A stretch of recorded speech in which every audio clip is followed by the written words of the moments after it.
យើងជា step 3 នេះ step 3 ឥឡូវខ្ញុំ add គេខ្លះខ្ញុំ add stop ខ្ញុំ add នេះការលក់ចេញអីចឹងណានិយាយថាលក់ចេញហើយយើងប្រាប់ report stop ហើយឬក៏ sell report អីចឹងទៅនេះគឺជាកូដ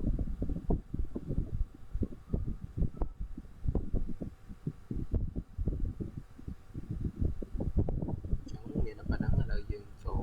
ដំណើរការកូដរបស់យើងទៅ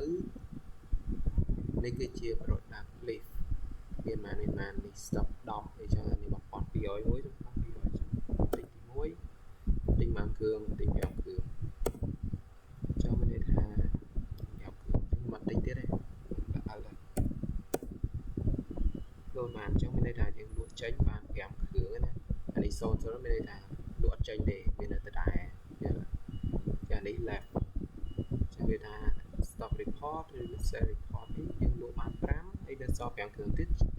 left ចេញសល់5គ្រឿងទៀតអស់ហើយនេះសល់ច្រើនគ្រឿងតែយើងអត់បានទិញឥឡូវយើងដំណើរការម្ដងមួយអស់ហើយមកទិញមកទិញ10គ្រឿងមកទិញតទៀត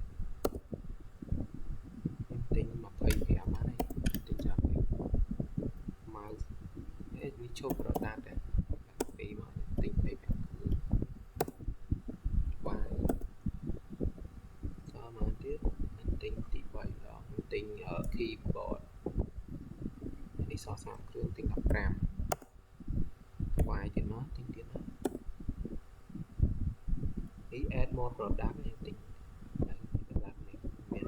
ណាយើងទិញអស់សល់25ទិញទី4 monitor ទិញ10គ្រឿងចុះទិញ20 stop ឥឡូវយើងជប់ទិញអីចឹងជប់ចោលជំនេះធ្វើម៉េចអញ្ចឹង laptop លក់ចេញនេះ sell report វាថាយើងលក់បានណាលក់បាន10គ្រឿងម៉ៅ25 keyboard 15 monitor 20ហើយ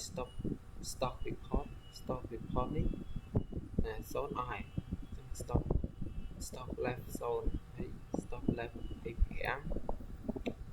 15តែយើងទិញ25សល់25នេះសល់15នៅក្នុង stock យើង